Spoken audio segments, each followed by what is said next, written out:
Let us start.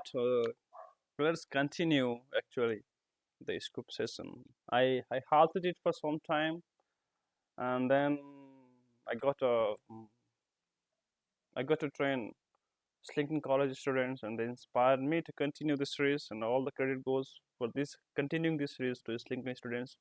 Kudos to you guys. So let's begin the new case in the Sqoop series.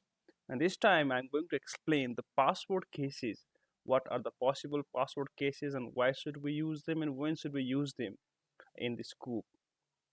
So typically till now, what we were hard coding this password for the source database. Let's see, if I want to list the tables of a particular database, then I have to write the connection string connect. Okay, then in the connection string I have to write which is the driver I have to use, JDBC. Then what is the server name? Obviously it's MySQL, and then it's hosted on my local host machine, and the database name which I want to see the tables, retail underscore db, right? And then we need to submit a username which is root typically, and then this is the very uh, easy thing what we're doing, right?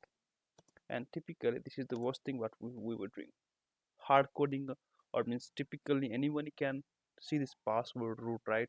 So let's try if this scoop command executes successfully or not, and then we'll talk about the things. Yeah, I could see the tables here, right?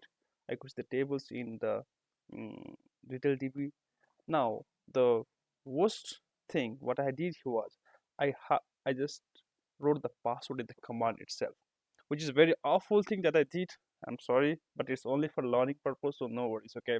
So if you want to productionize your code, and if you want to see these things, how can we secure our password? So there is another case where we can use, where you can hide our password to a little bit extent.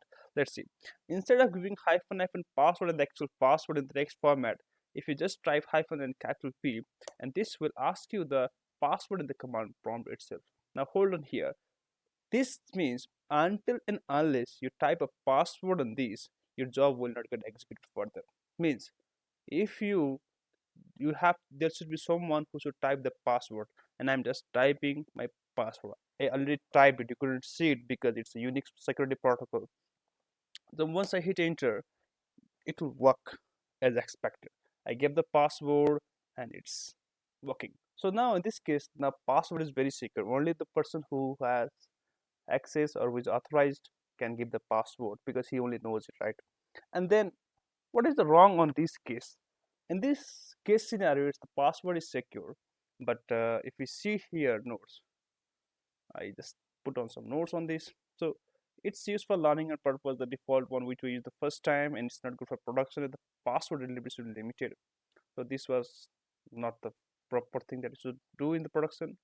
And this keeps the password secure, but it's very not good for automation. Which means if you have set the job at any, like say 3 a.m. in the morning, you have to wake up in the 3 a.m. morning, come to the office or open your laptop, hit the password, and until unless you hit the password, your job won't get successful running. Okay, so that's the very bad thing. So if you need the automation, then you should need some ways where you need not type password, but it should be secure. Okay, for that I think I already have one uh, thing. I'll just remove it. Okay, now what you do is you type a password in the file. Okay, echo hyphen n, and then you type a password here. As of now it's root, very easy, but it may be different. And then just write a retail underscore db password or any kind of file name. Okay, password right? So if you hit this, now you will get to know the password in this file. Now if we do the ls-l retail db password, if you see the permissions, the owner can read and write, the group of this can read and write, and the other people apart from these two only can read, they cannot write, or cannot write or do a modification. But we need this file to be secure, so say let's say chmod 400 and then detail. So now if you do this limited access to this particular file, now in this case the only owner can read the file. So now this way, this file is secure. If this file is secure, that means the password is secure. Now let's get into the action with this command. Okay, the same thing I'm using hyphen hyphen password hyphen file, and then just give, if you are using the local path, then file colon double slash at the full path slash home slash sd user slash then retail db password. Now this should work. I think it shouldn't give an error for me. Okay, cool, it's working perfectly. Now I'm giving the password, it's working perfectly. In this way, you need not to stand up in the laptop in your 3 a.m. and to complete your job. You can sleep and you can have a good dream on that, right? So another way, it may be the systems where you're working on, or it may be the different systems. But if you put this password file into HDFS, then I guess it will work very from any of the edge node, right? So let's put this password into Hadoop. HDFS DFS hyphen put or copy from local, and then this is the password I want to put it in slash sd slash users slash sd user, and then let's set it. So if I already exist, or let me remove it, sorry, dfs hyphen oh, okay, let me remove it slash user slash,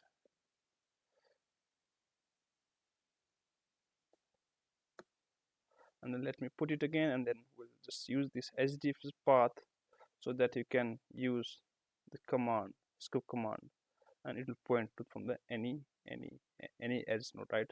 So now for the same thing, right? Just remove this password file slash user slash sd user, and then slash. It should work. So this, at this point of time, it is currently pointing to the HDFS path. Okay. Oops. Let me hyphen password file slash, oh my god, sd user. Sorry for the typo. If it didn't work right now, I'll throw my laptop. I bet you on this. Finally, thankfully it worked. Yeah. So typically there are three cases where you can use the password. Okay. So the second one is asking password at the command prompt, which is not good for automation, although it's secure. And in the third case, you have again two different modes. One is using the local file system, and another one is using the HDFS file system for the password file. Whichever you feel comfortable, you can use those, and you can keep scooping. Or thank you for learning. Okay. Thank you, guys.